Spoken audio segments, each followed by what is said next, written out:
Okay, now we can figure this out.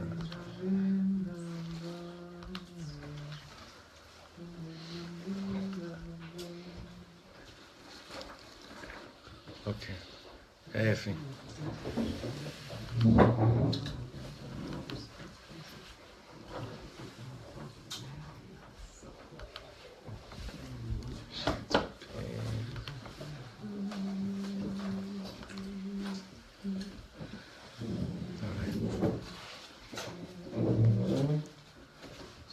How did you do that? How'd you do that? No. Oh my gosh. Wow.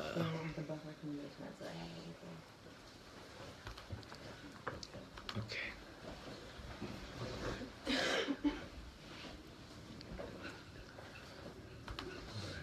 One more minute, everyone. I gotta share this to all.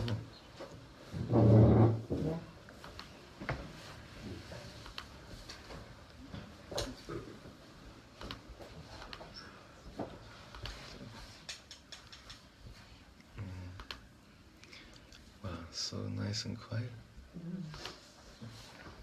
Not for long. Yalla. Yeah, okay.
Oh no.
Yasher koyach. Shkoyach everyone. Baruch atah Adonai Eloheinu melech haolam shehakol nהיה b'dvareinu. Amen. All right. All right, great. Thank you so much for coming, everybody. We're good. I don't mind if it's on, doesn't it? We're good. We're good. All right. Thank you, everyone, for being here with us. Thank you we're broadcasting through Web Yeshiva, my Rosh Yeshiva, Reb Chaim Bravender's incredible tool of connecting to the whole world through Talmud Torah, which is the most strongest and potent connection you could have to other people through learning. So we should have a really strong night of hitchaskut, of strengthening ourselves as we begin this Sefer Shmos, going into Galus and hopefully getting the heck out of there as fast as we can. Bezrat Hashem. We've been dedicating all the learning this week. Wherever I've been going, I'm just dedicating it. Leilui Nishmas Meir ben Yitzchak. Meir ben Yitzchak was my absolute, I spoke about it in Shul on Shabbos. He's my absolute most favorite artist since I'm a little kid. My favorite singer since Mamish, 11, 12 years old. And he passed away suddenly this last Thursday. Suddenly to us, to the world, but he unfortunately was suffering from cancer for a few years that no one knew about. He was only 55. He's part of the very, very famous Banai family, Meir Banai. And he was one of my greatest inspirations. I'm not just saying this now because he's not alive. Even when he was alive, I had the schus of kind of telling it to him in a very, in a manner that wouldn't freak him out too much because he was so humble and so shy in his nature. I went up to him one time after a show and I told him, I just want you to know you and I have the same Rebbe. And he was thinking I was going to tell him like Nachman or I don't know what. So I said to him, Neil Young, and he dug that. And he was always spiritual, always deep, but she did what you call tshuva, whatever that means, and became Kabbalat Ol Torah Mitzvot. And I just heard on the radio yesterday, his sister could barely get through an interview. She's a very famous actress here in Israel named Orna Banai. And she said that the last thing that her brother asked her was if she thinks that they also give shirim Torah in Gan Eden. He loved Torah. He just loved learning. He loved learning. A Rav named Rav Ofer Gisin, who's big in Breslov, he was very close to him, and he posted a copy of Meir's Likutei Tfilas, Reb Nassan's Likutei Tfilas, underlined with all these special places where Reb Nassan speaks about the Tfilas, about having a call, having a voice, and using your voice properly. And so I want the learning to be Leilui Nishmato, Tei Nishmato, Tzra B'tzra Chaim. We have a lot to learn because, as you know, unfortunately, for reasons that are beyond me, Evan Shlomo and Shmot has been ready for 2 years. So all the material's there already. Just the gates have been closed to publish it, but we have loads of material for Sefer Shmot. The deepest Torah is in Sefer Shmot. And we've been learning Sefer Shmot for a few years already together in these Monday nights. And somehow we always we're focusing on the concept of how important it is to have a name. Be'ele Shmos Bnei Yisrael Abayim Mitzrayim. Why Dafka, the book which speaks about going into exile, starts off talking about the importance of the chashivas of having a name. Your shame. That's what we're going to be doing a little bit with the Chevra tomorrow in Yerushalayim, tomorrow night, but in Hebrew. But what we're going to be doing tonight is something we never learned before, which is always very, very exciting. And the first chunk of it is Reb Shlomo tying in about, 6 or 7 midrashim, kind of explaining to us the backstory of what was happening that the Torah doesn't mention, but what was happening in Egypt, and specifically in Paro's house, and what was Moshe Rabbeinu's role in everything. We think Moshe Rabbeinu shows up at the burning bush, or when does Moshe Rabbeinu show up as a leader? What's his first act of leadership that we know of based on Pshat? Burying the Egyptian in the sand. Yeah. That's like from the Pshat. That's our first introduction to him. But what we're going to be seeing through the Midrash is something really, really interesting. And I guarantee you that if you make it to shul on Shachris on Shabbos, your davening will be different. So it's worth it if you want your davening to be. I'm not guaranteeing Musaf. I'm just guaranteeing Shachris. Studying in Shachris, that will be very, very different. I once had a long conversation with my dear friend in LA, David Sachs, about what's our tefillah that we I wouldn't say zone out the most, but zone in the most. Which, out of all the prayers of the week and Shabbos, everyone has to have a special tefillah. For some people, it is kedusha of Musaf Keter Yitnu Lecha, or for some people, it's I don't know, Lecha Dodi, or whatever it is on Friday night that touches the chord. Right? Everyone has something else. For me, it was always Shachris, Shmona Esrei of Shachris. I never really understood. I couldn't articulate to you why that is, but after learning this piece, I think I understand it now much better. So this is mind-bogglingly deep, but not in the beginning. In the beginning, it's also deep, but it's just cute. 3 pages each. And I'm sorry, my stapler was not to be found. Right? It's either way. I'm just giving out 3 at a time. It's okay. Thanks, Toby. Right. Highly recommend, by the way, if you haven't listened to Meir Banai and you want to cry a little bit, you want to daven a little bit, I highly recommend it. I mean, for a guy to ask his sister and his father before he dies, do you think? Do you know what I'm going to answer him? Interesting what she said. What did she say? What did she answer? I don't know. Oh, she did. She answered. She answered after he died. She answered on the radio. She said, you know, I don't know if there is, but if there are, Shiurim there, he's definitely learning while he's listening to Cat Stevens. Yeah. What kind of Gan Eden would it be without Shiurim? All right, and once again, I ask of everyone to please not read ahead. Let's do this shlav by shlav. How many more do we need, approximately? Ben, you have? If you have, Chavra? All right. Have you seen your boys? Nice. All right. Debbie has, Toby, you have, Jack? Okay. Let's prepare if anybody else joins us. Put this on. Okay, everybody, let's take off. Let's take off. All right. Letting Moshe Rabbeinu do his job. Okay. Since Paro had only one daughter, his last rule was that the adopted son of his daughter should become the king, which means that Moshe Rabbeinu was supposed to become the next Paro. That we've heard before, no? Huh. You never heard that before? Never heard. No. Yeah, The Moshe. cartoons, hopefully it was based on something that he based it on. No, this is not. He's not making this up. This is all based on the Midrashim. Makes sense. Of course, absolutely makes sense. I mean, who just became the who did he appoint right now to become the guy in America with the Middle East? His son-in-law. Yeah, it happens in the Chas v'shon. No. I'm not. Chalila. I'm not comparing. He's more like a Chashverosh, not like Paro. He's not. We're saying goodbye to Paro. We're welcoming a Chashverosh. Okay.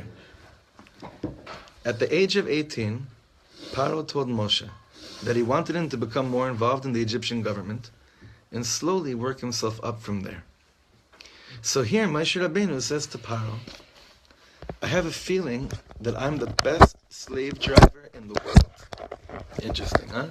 Not exactly what you think about Moshe Rabbeinu, right? I have a feeling that I'm the best slave driver in the world. Let me go and see them, and I'll come back to tell you what I think we could do with them. Can you imagine how proud Paro was after hearing such words? Moshe Rabbeinu went down on Thursday, and that Thursday was the most terrible day for all the Jews. Moshe Rabbeinu was the lowest slave driver. He didn't let them rest for a second. Moshe Rabbeinu was the lowest slave driver. He didn't let them rest for a second. When he came home, Paro was glowing, filled with pride. Well, do you have any suggestions? Paro asked Moshe Rabbeinu what to do with them. Well, I'll tell you something, Moshe says. Based on the way we are working them now, their lifespan is very short. If you could give them one day off, they'd live maybe 20 years longer. Great idea, Paro says. When do you think I should give them off? So Moshe says, I think you should give them off tomorrow night. What day is he saying this? Thursday. This is what it means when we say in the prayers of Shabbos morning, Yismach Moshe b'matnas chelko. That Paro gave, not that Hashem gave him. What's that? It's a matana from Paro, not from Hashem that we're talking about. In the tefillah? Isn't that what he's saying? Yismach, no, I mean, everyone's a pawn. It's not Paro, meaning there's a concept called Shabbos, which was revealed to us much later. But Moshe Rabbeinu was so tuned in, he had what Rav Kook calls Musar Klayot. It was already instituted so deep inside him, so he knew what day is the day of rest.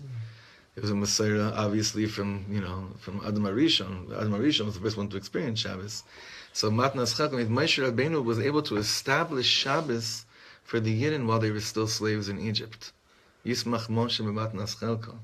Moshe Rabbeinu was able to give people rest while they were still slaves. Not that he freed them yet, he didn't do anything yet. In fact, it looks like he made it even harder for them. But what he was really doing was preparing for something much, much bigger. Okay? Now, it'll become a little bit clearer. This is what it means when we say in the prayers of Shabbos morning, Yismach Moshe b'matnas chelko. Moshe will rejoice with the gift of his portion. Moshe Rabbeinu gave us Shabbos. Moshe Rabbeinu initiated that at the end of the week, we had off for 24 hours. Now, when a slave has off for 24 hours, they go home, eat, and sleep. But Moshe and Aaron initiated that you spend those 24 hours learning. Moshe Rabbeinu and Aaron HaKohen secretly put the word out that they would meet in a certain cave and learn. Okay, I don't know about you guys. This is a little bit different than the story that I learned and was taught. It's a little bit different than the way I envisioned what was happening while we were in Egypt. But think about this for a second. The concept of menucha, you look at the world. What does the world do on Sundays? Shop. Watch football. Yeah.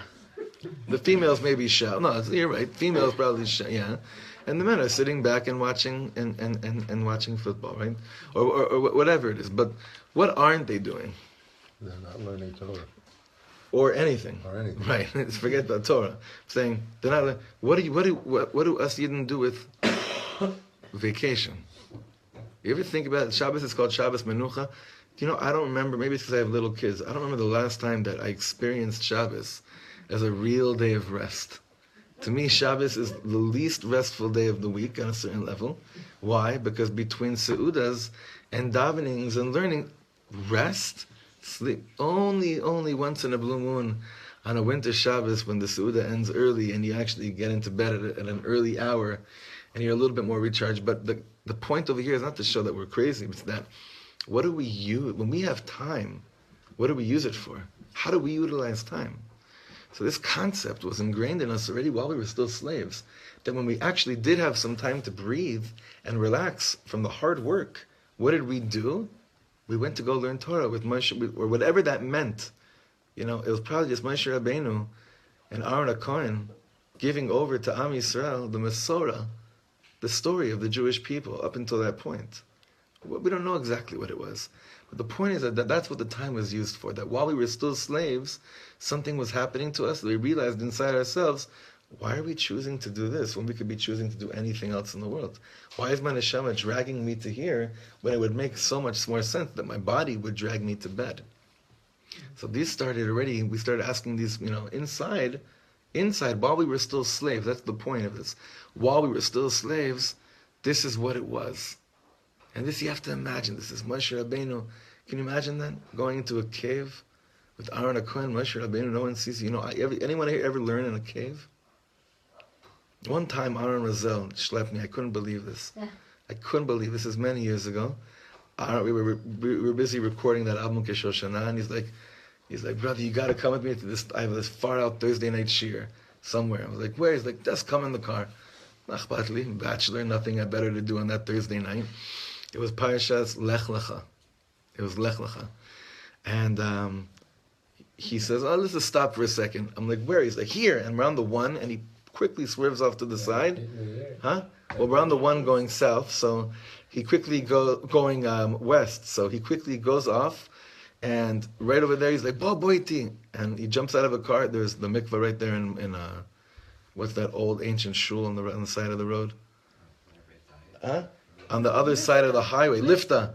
We go into Lifta late at night.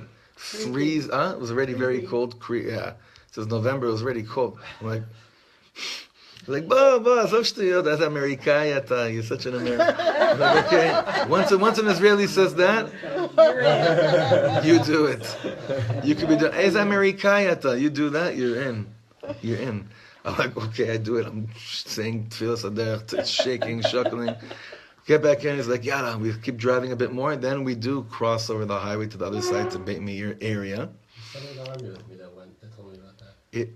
That he'd go there. He takes me into a cave.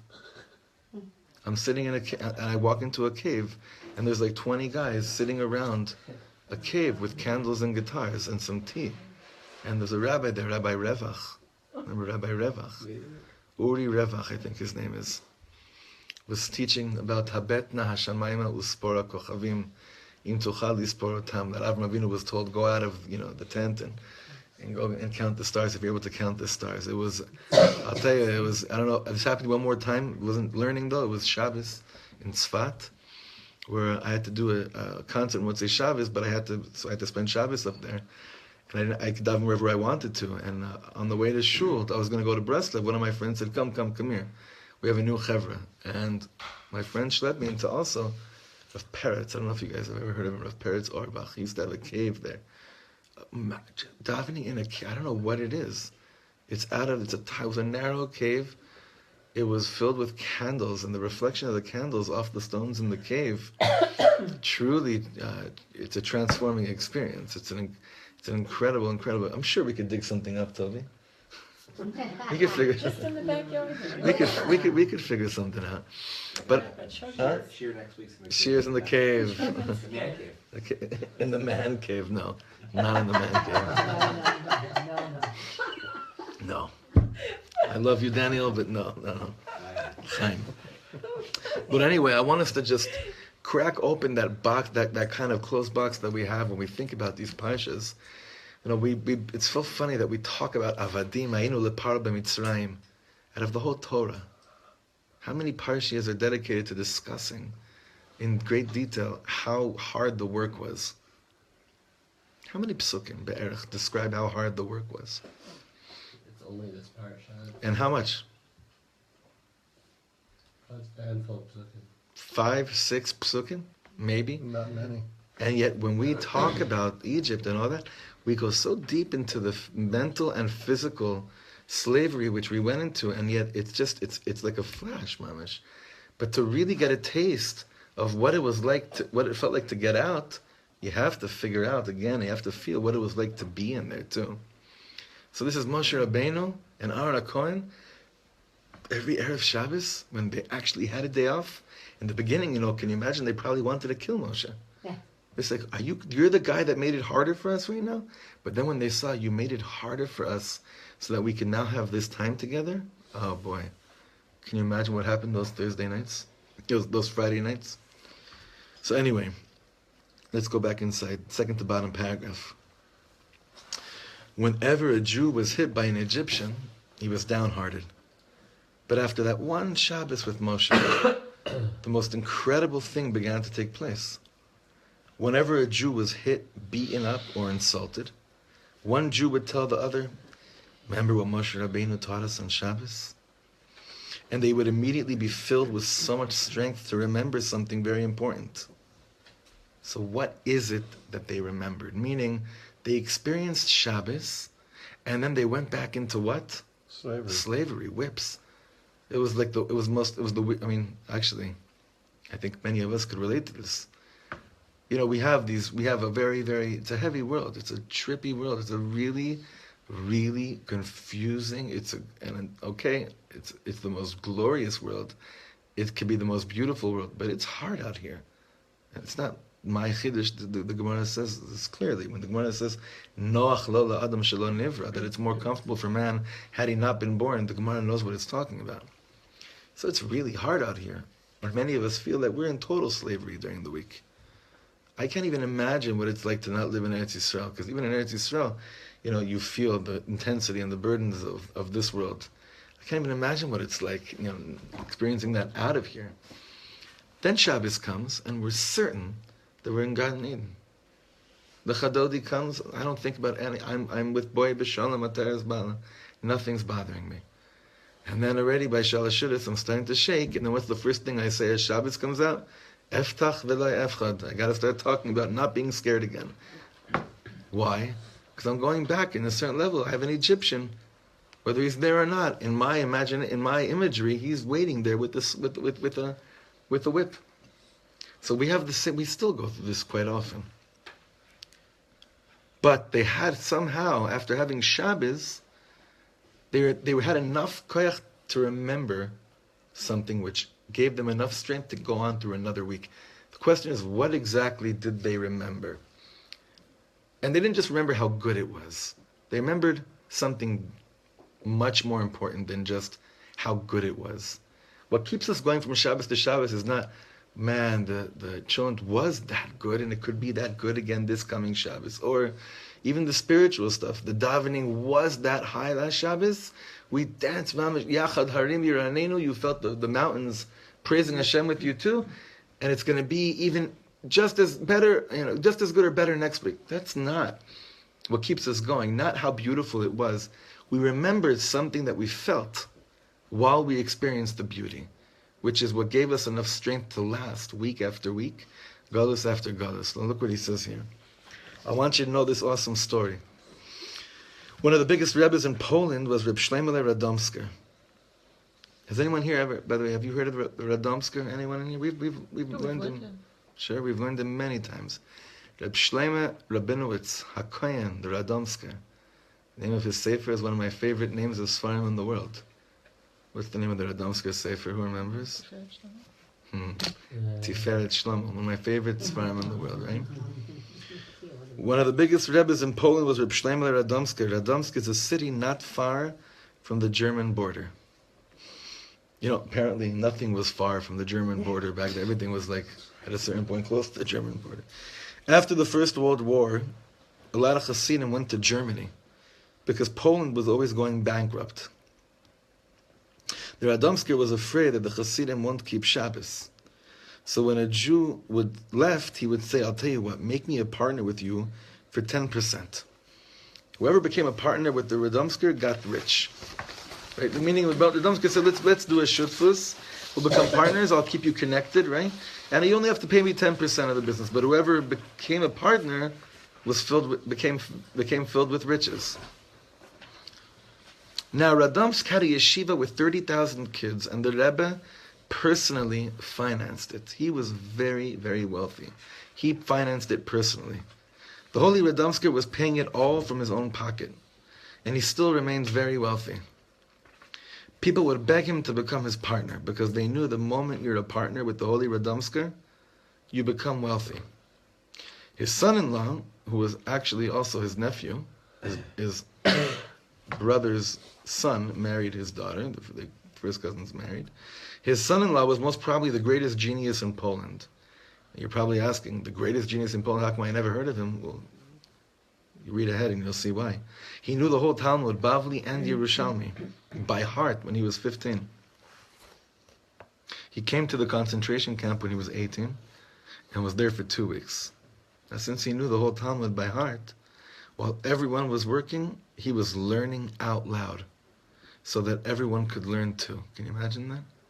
Can you imagine that? In the concentration camp, whips, God knows what, and he's just he knew it all by heart, so he's saying it out loud so every Yiddish can learn with him. I heard from somebody whose father was there. For those 2 weeks in the camps, he didn't stop reciting the Talmud. It was getting on the Germans' nerves, so one morning, they just took him out and shot him. But you know what he was able to do? He redeemed those around him. He didn't take them out of slavery yet. But one thing he did. Whoever was there knew that they were not slaves. Now, who does this sound like? Whose whole world of thought does this sound like, this last paragraph? Someone that went through the war. I was thinking more Viktor Frankl, Man's Search for Meaning, where he discussed this quite thoroughly there, that he realized that the only thing that the Germans could never take from him was his determined mind, his perception of where he was at. So Reb Shlomo says what this Yidla was able to do by learning out loud and by bringing them into limud with him was that even though he was killed, he did something tremendous for them. He redeemed them for the moment, because they remembered, wait a second, while he was learning, I might have been in Auschwitz, there might have been a German pointing a gun to me, but I was much more free than the German that was pointing the gun to me ever was. And this reminds us of another very, very important story about the Frierdiker Rebbe, the 6th Rebbe in Lubavitch, when he was taken into captivity in the famous war, in the famous jail. So there was a Russian waving a gun at him, and he was kind of not touched by it at all. And the Chaver there saw, wow, it's not even scaring him at all. So there's a lot of versions to the story, but the one that I like the most is that he looks at him, and they ask him, Reb Schneerson, why aren't you scared? He says, only a person that believes in one life would be scared from a gun being pointed to his face. But we believe in 2 lives. That's why a person like you waving this gun means nothing to me. And instead of killing him, that kind of put that gun away. Meaning there are a lot of inyanim over here that when you go into this place of that you could be a redeemed person, despite whatever gullus you're in right now, you completely transcend everyone and everything. And you could see it. You could look into someone's eyes and see, this is a redeemed person. You ever meet a redeemed person? Someone that's mamish redeemed? Someone that lives in absolute gullus, but he is a free person? You have nothing on him. Absolutely nothing, yeah. That was Natan Sharansky's secret also. Mm-hmm. That they can do whatever they want to his body, but they can't change who he is. Right. You just reminded me, I have the book. I'll get it back to you. Fear no evil, yeah. Heal into me. Okay. Now, this is what Moshe Rabbeinu gave Yidden while they were slaves. What we're learning tonight is not how Moshe Rabbeinu took us out of Egypt, it's really how he prepared us to leave Mitzrayim. And that happens very briefly in this Shabbos, before he starts going back and forth to Paro, let my people go, v'chulei. This is before all of that. This is while they're still in Egypt, in caves, during the week, being treated like garbage, on Shabbos, having Shabbos. Yismach Moshe b'matnas chelko. Moshe rejoices in his portion, the gift that he was able to get, to receive and to give. Because if you can give to someone the ability to transcend their current status of slave, of being a slave, wherever they're at in life, Yismach Moshe matnas chelko. There's an amazing simcha that you should feel when you can take someone out of their own little gullus, even if it's for a few minutes. And the next words are Eved Ne'emran. And that's very good. That's mamish. Well, and then the next words are Klil Tiferet. Klil Tiferet Beroshon Etatala.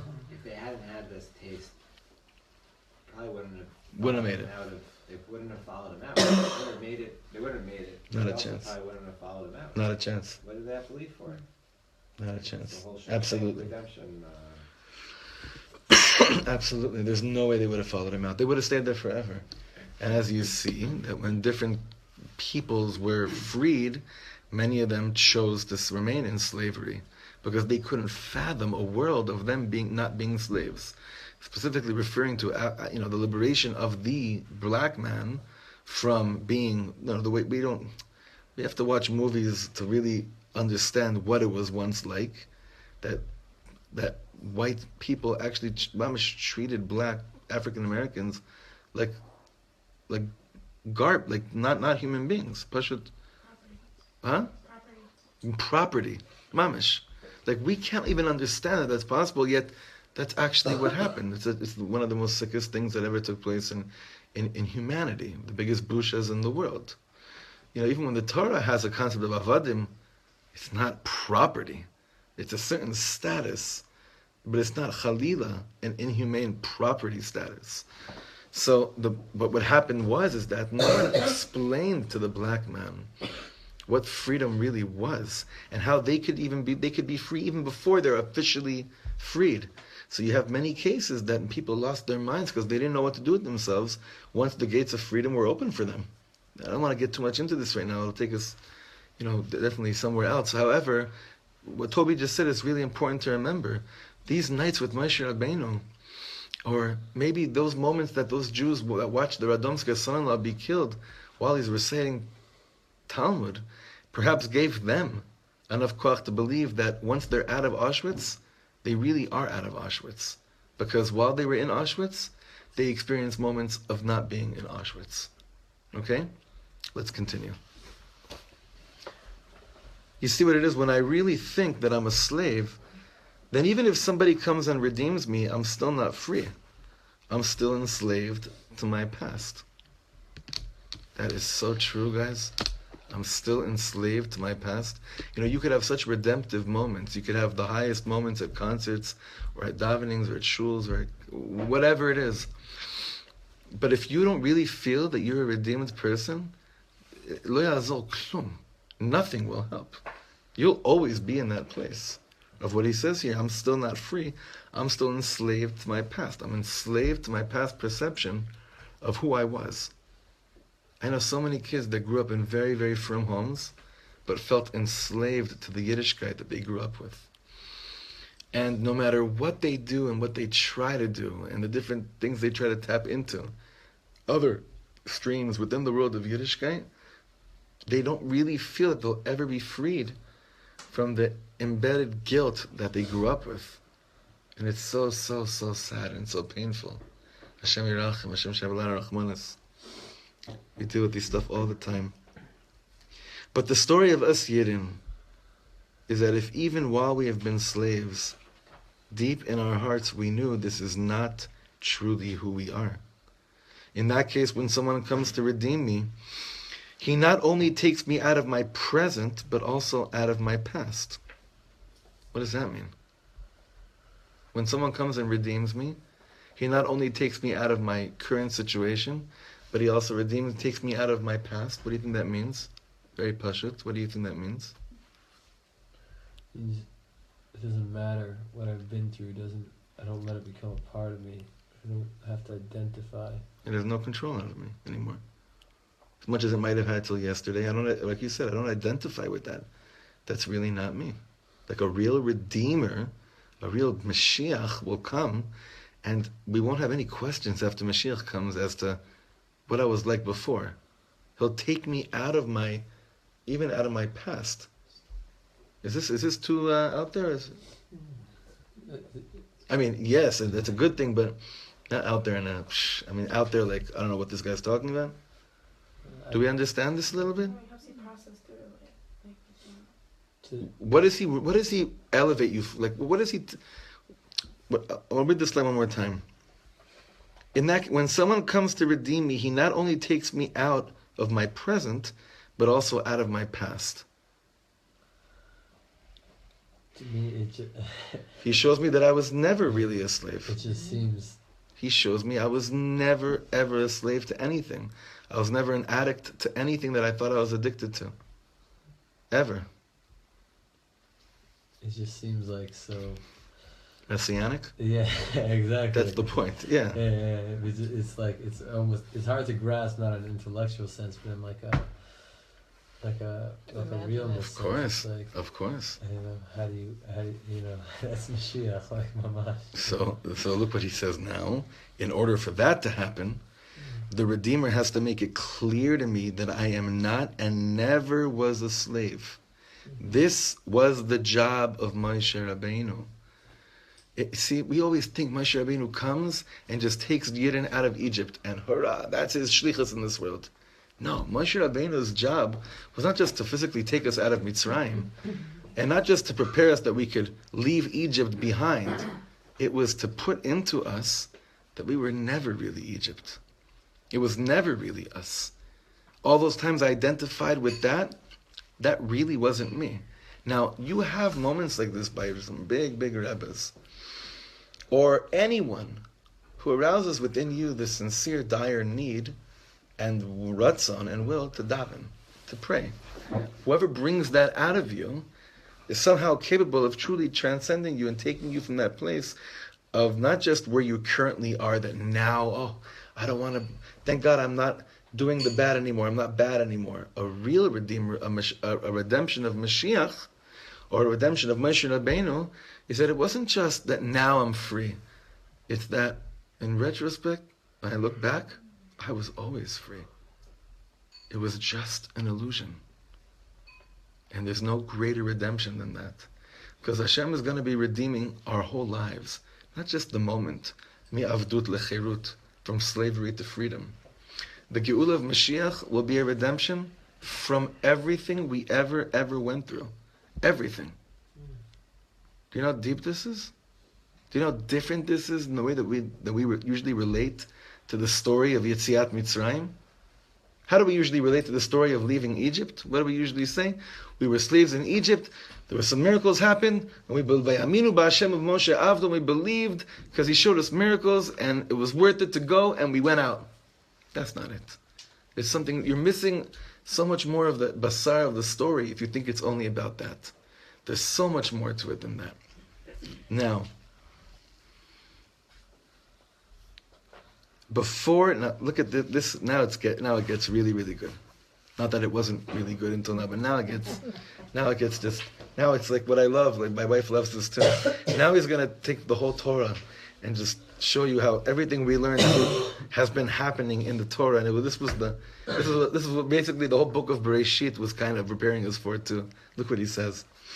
Before Yosef HaTzadik left this world, he told Am Yisrael, "This will be your sign. Someone will come and say to you, Pakod, Pakadati Eschem." Remember this song? Pakod, Pakadati Eschem. I remembered you twice. In double redemption. Yeah, anyone ever noticed that, by the way? Yeah. I'm just curious if you're saying the nigga you're saying Mitafka or not. Which nigga? You're saying Nachamu. Oh, no. Nachmu. Ah, very deep. Pakot, Pakati. No. I mean, I'm sure somewhere, on some level. I don't know what word he's going to say, but it's mamash the same word. It's what the Nachamu is on everything. Everything, not just, right. Let's see what he says. Look, this is so beautiful. It's not enough for someone to redeem you from now on. It has to be a double redemption. Meaning, what's a double redemption? That you're redeemed from where you're at right now, and you're going to be redeemed from everything you ever went through in the past as well. Works with the grammar. It's not literally usually read that way, but bakod is like on the present or future. Nachon. Is past. Pakod, pakadati. Oh, very nice. I think Pashut shot it. That is amazing. I never saw that anywhere before. Not that I've seen everything at all. I've seen nothing, but I'm sure. Look, I'm sure the Rebbe say that, but I never heard that before. That's amazing. Do you hear what Effie said? Pakod means right now. Pakadati, and also from wherever you were at before. Etchem. That's unbelievable. It's unbelievable. It's not enough for someone to redeem you from now on. It has to be a double redemption. It has to be clear to you that you were never a slave. You have to know, I might have been in Egypt, maybe Paro hit me, but I was never a slave. Now, look at this. This essentially was the revelation of Vayigash. When it became clear to the brothers that they were never standing before an evil ruler. They were standing in front of their brother. The Ishbitzer says, what happened at the moment that Yosef says, Ani Yosef? So two things really happened. What? Because one thing is what? They were freed from being under captivity from this Egyptian ruler. That stopped. But what else happened? They were freed from their guilt and of killing Yosef. They realized all their baggage, which made them feel like they should be a slave from since they're little kids, was gone as well. I'm redeeming you from that whole baggage. And also, the Ishbitzer says, they were redeemed from that horrible feeling that they were standing before an evil non-Jewish king that wanted to kill them for the last few weeks. So there was two redemptions there. In the moment, and also retroactively what happened before. Yeah. On Pesach night, we're supposed to feel like we're just like a slave, and also feel like we're like a king. But like, what was the big deal to feel like? What was the big deal that we remember that we were slaves? Like we see on Pesach night, we're supposed to feel like we were slaves. While you're in it, it's a heavy trip. Meaning, the action of being. It's a very good question what you're asking. The action of being redeemed from something doesn't say that you didn't feel like that. It says you did feel like that, but that wasn't real. What does that mean? It wasn't real. It wasn't true. I'm saying that wasn't supposed to be you. That wasn't your real story, right? But did it happen or not to you? Absolutely. I'll explain to you a little bit differently. In a teaching in Parshas Miketz, Reb Shlomo explains, we spoke about this, the name, why Yosef HaTzadik named his son Menashe. So the pasuk says there, Kinashani Elokim Eskol Amali, which means that Hashem made me forget all the hard work everything I had to go through, all the hardships I had to go through. So the tzaddikim say, that's the tzaddik? The tzaddik forgets all the hardships that he ever had to go through? You're supposed to don't forget anything Hashem put you through in this world. So Shlomo said, no, that you forget, you'll remember everything you went through, but you'll forget the bitter taste of what it made you feel. So Reb Shlomo said, and this takes a lot of chutzpah, a holy chutzpah to say this, he said that on a certain level, that's what's going to happen when Mashiach comes, and there'll be a survivor. And kinashani Elokim et kol amali, that a survivor is not going to forget Auschwitz. He won't forget anything. But what he might forget, he'll remember the experience, but that bitter pain that he remembers till today, that he tastes till today, he'll be redeemed from that. So you don't forget that you went through what you went through. Avadim ma'inu, I remember I was a slave. But I also remember that once I was redeemed, I remember I was never really a slave. On a physical level, I was there. Like he says, Paro's there. Paro hit me. I'm enslaved. But really, that was never my real story. Okay? Did I mess you up or? No, it makes 100% sense. Every single day we say in Davening, Shema, and we talk about how we left Mitzrayim. On Shabbos we talk about Kiddush. Mm-hmm. So it makes sense. So like we're supposed to remember, but not actually. That's not the real you. Right, exactly. Nachon? Everything is zecher l'yetzias Mitzrayim, but it's not zecher la'avdus Mitzrayim. It's zecher l'yetzias Mitzrayim. You're not supposed to remember that you were a slave. You were supposed to remember that you were redeemed. It's a big difference there. We could have saved this whole vort if we just said this now, right? But I should. It was worth it. You hear the difference? You don't say zecher la'avdus. When I do Kiddush, I'm saying zecher l'yetzias Mitzrayim. Except on Pesach, then you do. On Pesach is the one night, but during the year, right? But during the year, that's not my job. That's not where I'm going to. I'm going back to remembering I was redeemed. I was redeemed. I was redeemed. I was redeemed. Now, until Mashiach comes, you're gonna have to keep on reminding yourself that. But when Mashiach comes, you're not gonna have to remind yourself that anymore, because you'll be that. You'll be that. You'll be there. We're still in exile. We're still in exile right now. I'm not going to give you any Zionist titles now that'll tell you otherwise. I 1,000,000% agree with you. To the dismay of every Rav and Mechanech I think I ever had growing up. Yeah, unfortunately, yeah. Okay.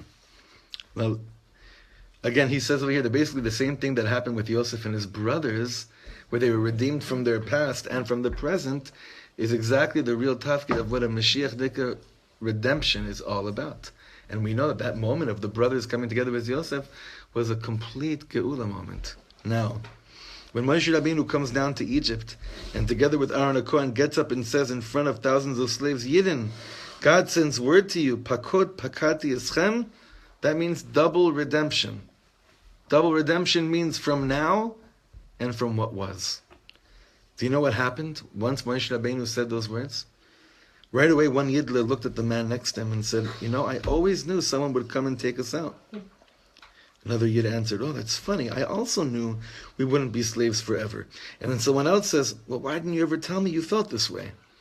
And according to the Midrash, suddenly every Yid, bless you, started talking to another, and each of them said, I always knew we weren't really slaves. Meaning, Moshe Rabbeinu brought out from them to start talking to each other about none of them would admit that they didn't really feel like they were slaves. It took a Rebbe, it took a leader to come and shine forth into them the courage and the ability to verbalize that and to articulate that and to express it. And that's a domino effect, that whenever one person starts talking like that, Geula is absolutely contagious. You know that, right? Geula is absolutely contagious. It's the most contagious phenomenon that ever existed. Since Galus is so contagious, we have Zeh Le'umat Zeh, right? We have this was always made Le'umat Zeh. The Alter Rebbe speaks about this. That whenever there's something really harsh and horrible in the world, Le'umat Zeh, as opposed to that, you'll have the same side of holiness. So exile and melancholy and depression are horrifically contagious. So truly, Geula is absolutely contagious as well. So Moshe Rabbeinu says what he says, and then one Yidler says, you know what? It's true. I never really felt that this was going to be our story. I just, things were looking so horrible that I didn't think anyone would believe anything I'd say. And then another person would open up and then say, that would force another person to say, I really also don't feel like this is really my bag either. And then another person, and then another person. And that's how the Geula started to sink its ways through all of Am Yisrael. Okay, last page over here. This was the double redemption. Moshe didn't just take them out from then on saying, I'll perform a few miracles and set you free. He was able to take them out from their past. When Moshe Rabbeinu came, he made it clear to all the Yidden that really in the deepest depths they were not slaves and never had been. Effie, what you said is really ringing so clear right now. Pakod, pakadati. Yismach Moshe matnas chelko. Rabbi, we should be privileged to Mashiach immediately, Amen. to take us out from this. And he'll show us that which you could swear feels to you real today, that slavery that you woke up to this morning, that you might go to sleep tonight, you could swear that was your story. He'll come and just like you could swear this is your story, you could also, swear b'li neder, also that it's not your story. That's Geula. Reb Shlomo has a nigun with those words. He changed the words later on to different words, but Yismach Moshe matnas chelko.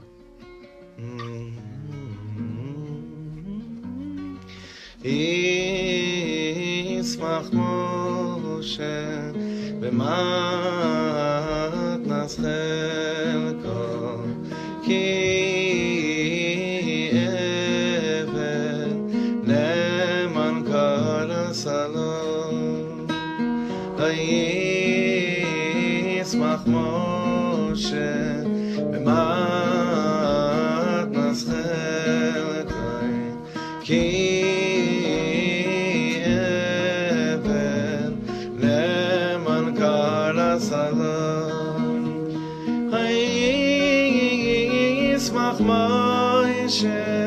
b'matnas chelkoi ki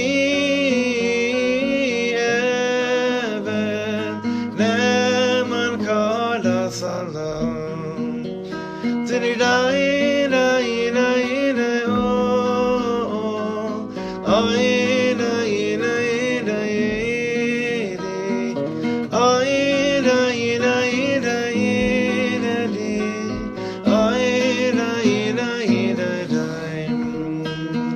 Try with me one time, it's very simple. Yismach Moshe b'matnas chelko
words of this song.